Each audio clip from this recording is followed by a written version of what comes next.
nom du Père et du Fils et du Saint-Esprit. Amen. Le Seigneur soit avec vous. Et avec votre esprit. L'Église nous permet aujourd'hui de célébrer la mémoire liturgique de Saint Jean-Marie Vianney, prêtre communément appelé le curé d'Ars.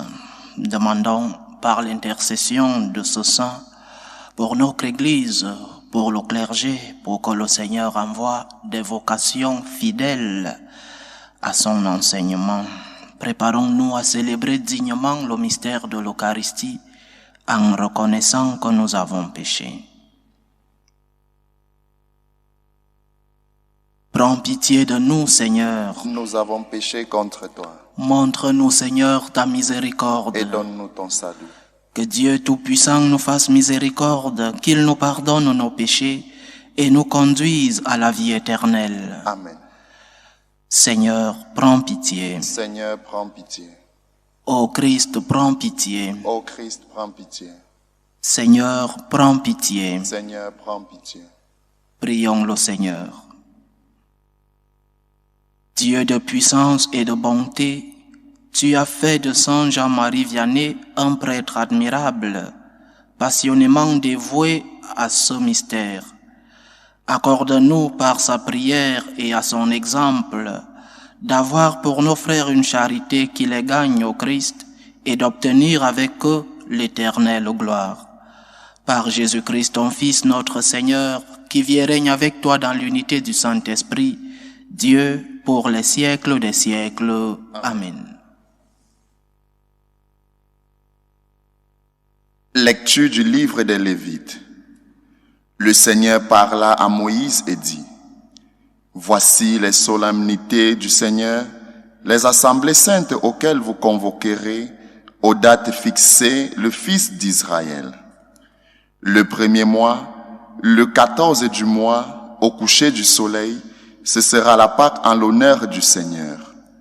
Le 15e jour de ce même mois, ce sera la fête des pains sans levain en l'honneur du Seigneur. Pendant 7 jours, vous mangerez des pains sans levain. Le premier jour, vous tiendrez une assemblée sainte et vous ne ferez aucun travail, aucun ouvrage. Pendant 7 jours, vous présenterez de la nourriture offerte pour le Seigneur.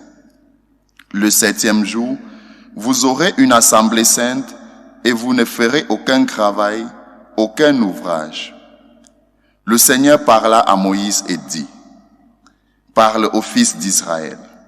Tu leur diras: Quand vous serez ancrés dans le pays que je vous donne et que vous y ferez la moisson, vous apporterez au prêtre la première gèbe de votre moisson. Il la présentera au Seigneur en faisant le geste d'élévation pour que vous soyez agréés. C'est le lendemain du sabbat que le prêtre fera cette présentation. À partir du lendemain du sabbat, jour où vous aurez apporté votre gèbe avec le geste d'élévation, vous compterez 7 semaines entières. Le lendemain du 7e sabbat, ce qui fera 50 jours, vous présenterez au Seigneur une nouvelle offrande. C'est le 10e jour du 7e mois qui sera le jour du grand pardon. Vous tiendrez une assemblée sainte, vous ferez pénitence et vous présenterez de la nourriture offerte pour le Seigneur. À partir du 15e jour de ce 7e mois, ce sera pendant 7 jours la fête des tentes en l'honneur du Seigneur. Le premier jour, celui de l'assemblée sainte, vous ne ferez aucun travail, aucun ouvrage. Pendant 7 jours, vous présenterez de la nourriture offerte pour le Seigneur. Le 8e jour, vous tiendrez une assemblée sainte, vous présenterez de la nourriture offerte pour le Seigneur. Ce sera la clôture de la fête. Vous ne ferez aucun travail, aucun ouvrage.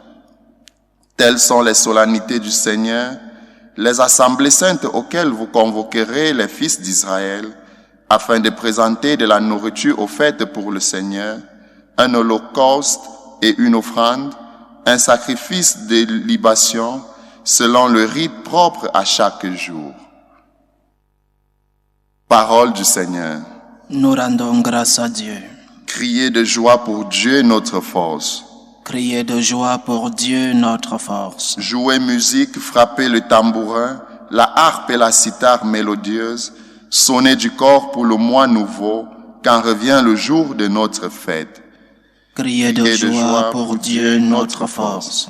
C'est là pour Israël une règle, une ordonnance du Dieu de Jacob. Il en fit pour Joseph une loi quand il marcha contre la terre d'Égypte. Criez de joie pour Dieu notre force. Tu n'auras pas chez toi d'autre Dieu, tu ne serviras aucun Dieu étranger.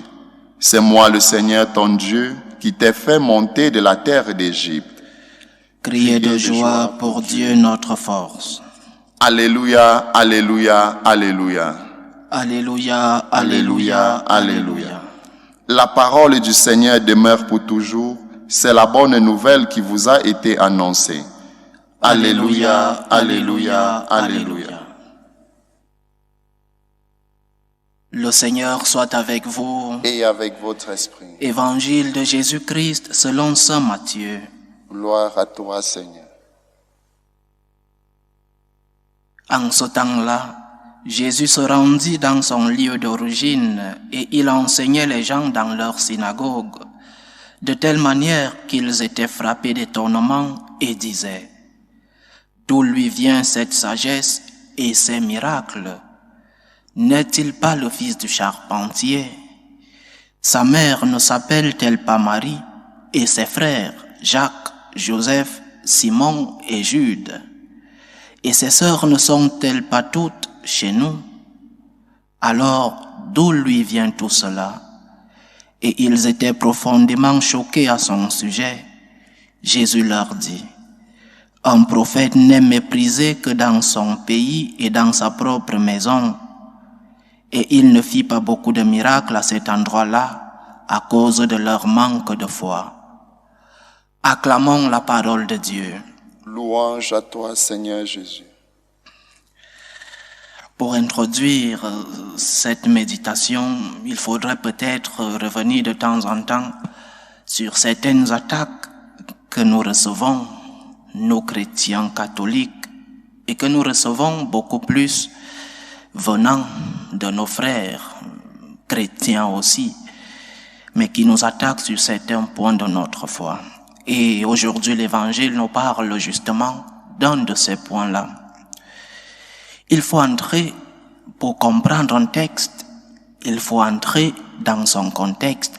Je ne sais pas si c'est le lieu de le dire, parce que ce sont des choses si basiques que je comprends pas comment des personnes qui ont fait des études bibliques ne comprennent pas que pour entrer dans un texte, il faut comprendre son contexte. Et le contexte ici, le contexte de cet évangile, c'est le contexte de l'époque de Jésus.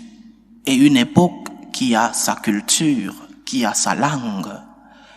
Et dans cette langue-là, il n'existe pas le mot cousin ou cousin germain, ou le mot demi-frère. Alors tous étaient frères. Que ce soit des parentés proches, que ce soit des fils d'un autre père, tous étaient des frères. Le mot demi-frère ou le mot cousin germain n'existait pas.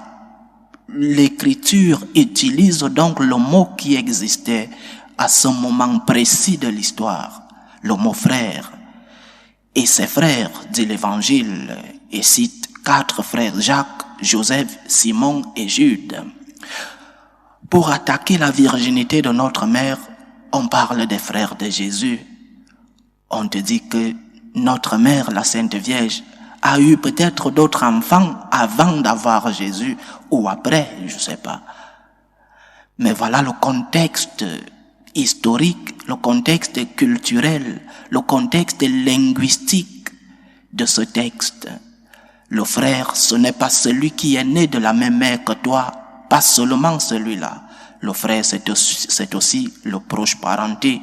Le frère, c'est aussi, comme nous dit la tradition orientale. Cette tradition nous dit que Saint Joseph était déjà un vieux veuf et qu'il a eu d'autres enfants avant de prendre notre mère, la Sainte Vierge, comme épouse. Donc, il a eu d'autres enfants. Et peut-être ces enfants, ces premiers enfants, sont frères de Jésus, ce que nous appelons aujourd'hui demi-frères. Ce sont des frères de Jésus. Pour nous, la tradition occidentale, latine, notre mère n'a pas eu d'autres enfants, mais il y a des cousins de Jésus qui sont aussi ses frères. Nous ne pouvons pas entrer dans un texte sans comprendre le contexte, je répète. Et même, comment Jésus a pu laisser sa mère à un étranger, Saint Jean, qui était aimé par la Vierge et aimé par Jésus lui-même.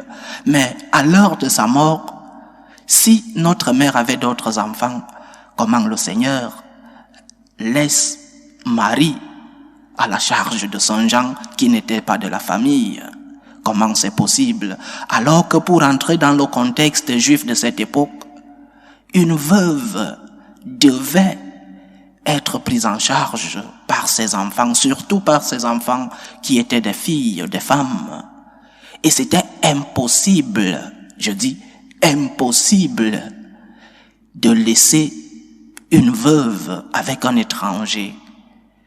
Donc, c'est pour peut-être répondre, il faut de temps en temps donner un peu d'enseignement à certains de nos frères qui nous attaquent sur des choses aussi basiques que celles-ci.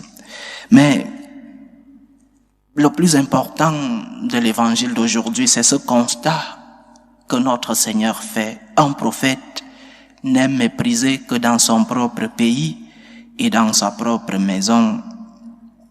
De temps en temps, je médite sur certains thèmes et par exemple, nous constatons que parfois les enfants d'une maison sont plus bons chez le voisin.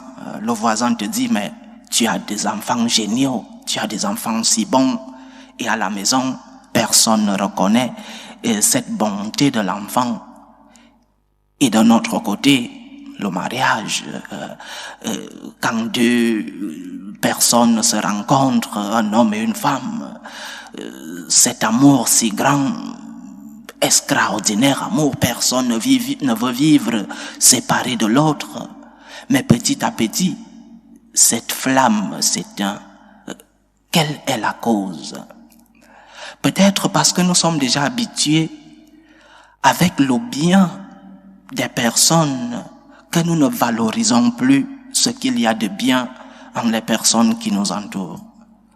Parce que cette personne fait tant de bien ou alors fait un effort d'être une bonne personne, nous ne valorisons plus ce bien et nous mettons plus l'accent sur les défauts de la personne.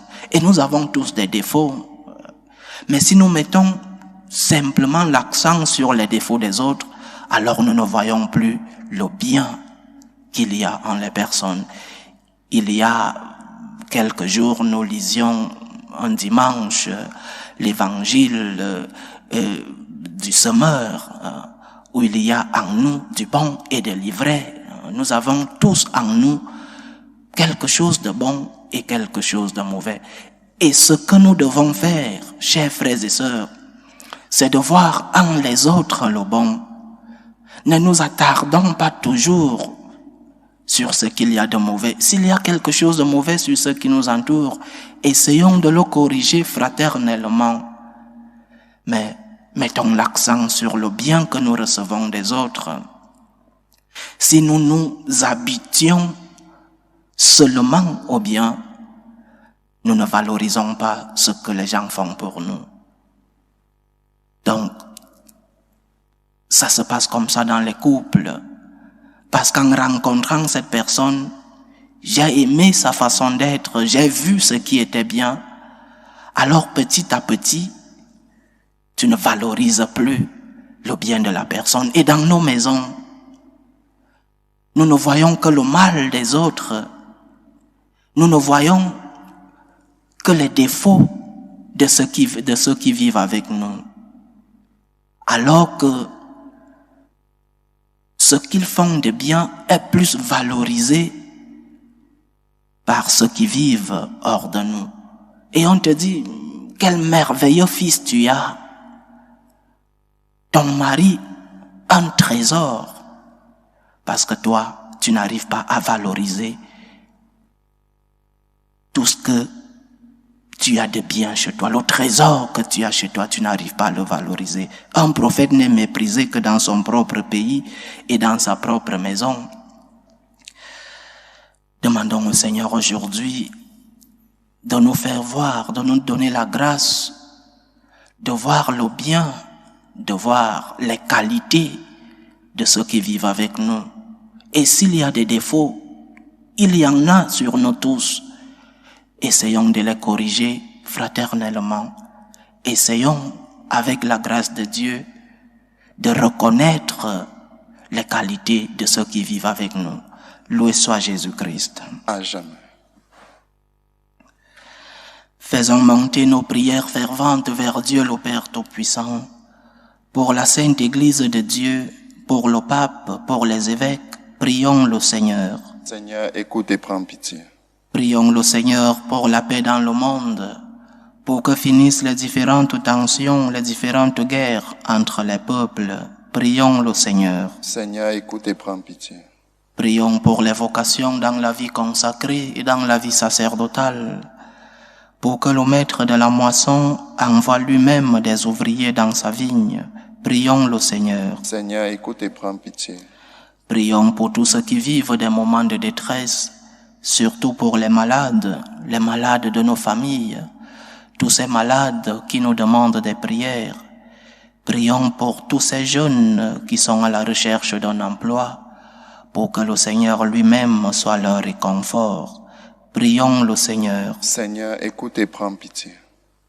Prions le Seigneur pour nous tous ici rassemblés, pour tous ceux qui nous suivent à travers ce canal. Demandons-lui la grâce de pouvoir reconnaître ces prophètes qui sont dans nos maisons, ces prophètes qui sont dans nos pays. Prions le Seigneur. Seigneur, écoute et prends pitié. Reçois, Seigneur, les supplications que ton peuple te présente avec foi par l'intercession de Saint Jean-Marie Vianney, toi qui vis et règnes pour les siècles des siècles. Amen. Amen.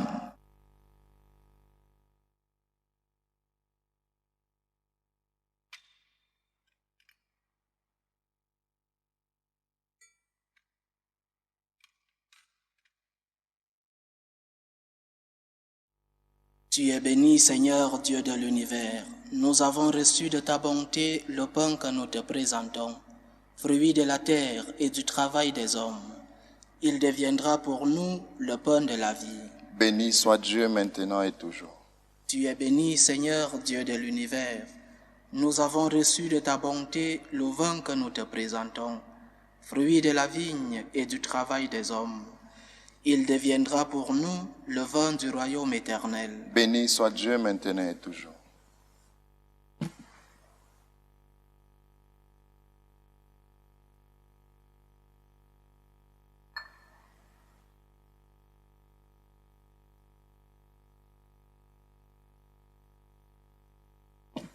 Prions ensemble, chers frères et sœurs, au moment d'offrir le sacrifice de toute l'Église. Pour la gloire de Dieu et le salut des hommes. Accueille, nous t'en prions, Seigneur, les dons prélevés pour toi sur tes propres largesses. Que ces mystères très saints, où ta grâce opère avec puissance, sanctifie notre vie de tous les jours et nous conduise aux joies éternelles. Par Jésus-Christ, ton Fils, notre Seigneur, qui vit et règne avec toi dans l'unité du Saint-Esprit, Dieu, pour les siècles des siècles. Amen. Le Seigneur soit avec vous. Et avec votre esprit. Élevons notre cœur. Nous le tournons vers le Seigneur. Rendons grâce au Seigneur notre Dieu. Cela est juste et bon. Vraiment, il est juste et bon pour ta gloire et notre salut de t'offrir notre action de grâce toujours et en tout lieu. Seigneur Père très saint, Dieu éternel et tout-puissant, par le Christ notre Seigneur. Tu donnes à ton Église de se réjouir en la fête de Saint Jean-Marie Vianney. Par l'exemple qu'il a donné, tu nous encourages. Par son enseignement, tu nous éclaires. À sa prière, tu veilles sur nous. C'est pourquoi, avec la multitude des anges et des saints, nous chantons l'hymne de ta gloire et sans fin, nous proclamons Saint, Saint, Saint, le Seigneur Dieu de l'univers. Le ciel et la terre sont remplis de ta gloire. Hosanna au plus haut des cieux. Béni soit celui qui vient au nom du Seigneur. Hosanna au plus haut des cieux. Toi qui es vraiment saint, toi qui es la source de toute sainteté, Seigneur, nous te prions. Sanctifie ces offrandes en répandant sur elles ton esprit, qu'elles deviennent pour nous le corps et le sang de Jésus le Christ, notre Seigneur. Au moment d'être livré et d'entrer librement dans sa passion, il prit le pain. Il rendit grâce, il le rompit et le donna à ses disciples en disant « Prenez et mangez-en tous, ceci est mon corps, livré pour vous. »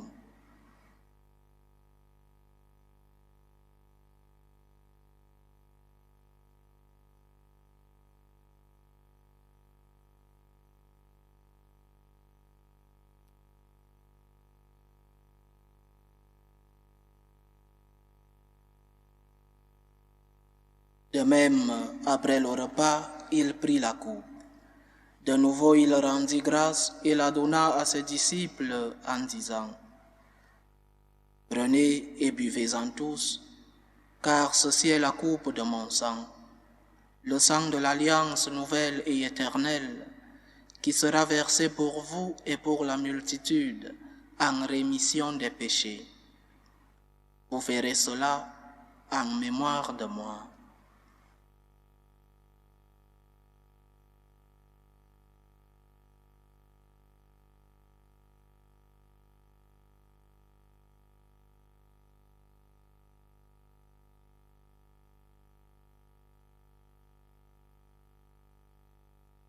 Il est grand le mystère de la foi. Nous annonçons ta mort, Seigneur Jésus. Nous proclamons ta résurrection. Nous attendons ta venue dans la gloire. En faisant ainsi mémoire de la mort et de la résurrection de ton Fils, nous t'offrons, Seigneur, le pain de la vie et la coupe du salut. Et nous te rendons grâce, car tu nous as estimés dignes de nous tenir devant toi pour te servir. Humblement, nous te demandons qu'en ayant part au corps et au sang du Christ, nous soyons rassemblés par l'Esprit Saint en un seul corps. Souviens-toi, Seigneur, de ton Église répandue à travers le monde. Fais-la grandir dans ta charité, en union avec le pape François, notre évêque José et tous ceux qui ont la charge de ton peuple. Souviens-toi aussi de nos frères et sœurs qui se sont endormis dans l'espérance de la résurrection, et souviens-toi dans ta miséricorde de tous les défunts. Accueille-les dans la lumière de ton visage. Sur nous tous, enfin, nous implorons ta bonté. Permets qu'avec la Vierge Marie, la bienheureuse Mère de Dieu, avec Saint Joseph son époux, les apôtres, Saint Jean-Marie Vianney et tous les saints qui ont fait ta joie au long des âges, nous ayons part à la vie éternelle et que nous chantions ta louange et ta gloire par ton Fils, Jésus le Christ.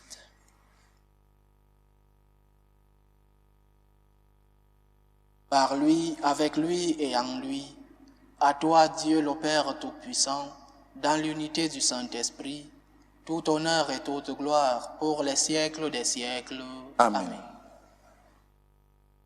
Comme nous l'avons appris du Sauveur, et selon son commandement, nous osons dire, Notre Père qui es aux cieux, que ton nom soit sanctifié, que ton règne vienne, que ta volonté soit faite sur la terre comme au ciel.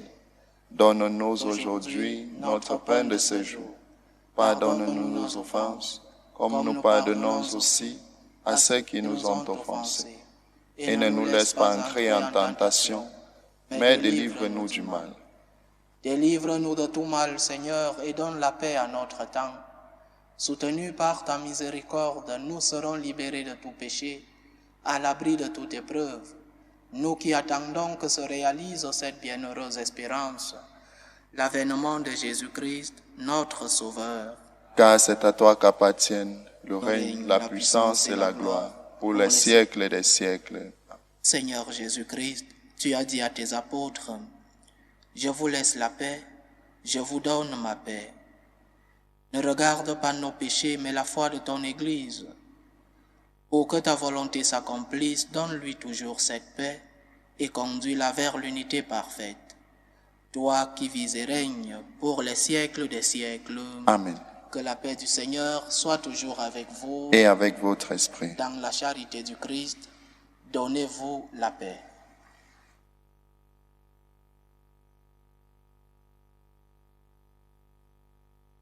Agneau de Dieu, qui enlève le péché du monde, prends pitié de nous. Agneau de Dieu, qui enlève le péché du monde, prends pitié de nous. Agneau de Dieu, qui enlève le péché du monde, donne-nous la paix.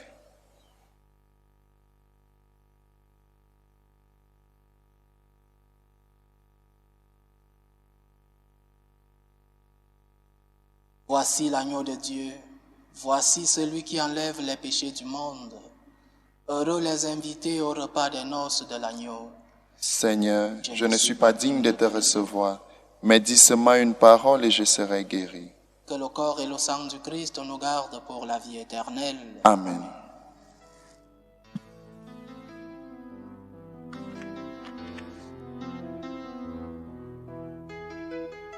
Communion spirituelle. Mon Jésus, je crois en votre présence dans le très saint sacrement. Je vous aime plus que toute chose, et je désire que vous veniez dans mon âme. Je ne puis maintenant vous recevoir sacramentellement dans mon cœur. Venez-y au moins spirituellement.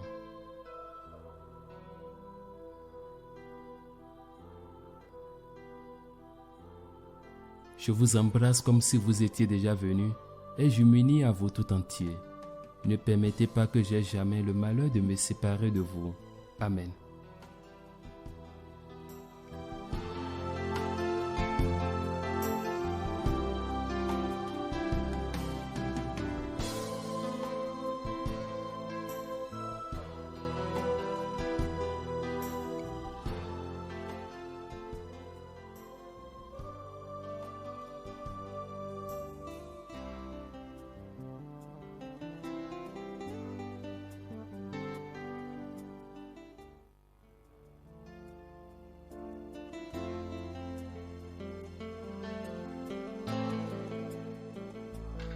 Achevons notre prière.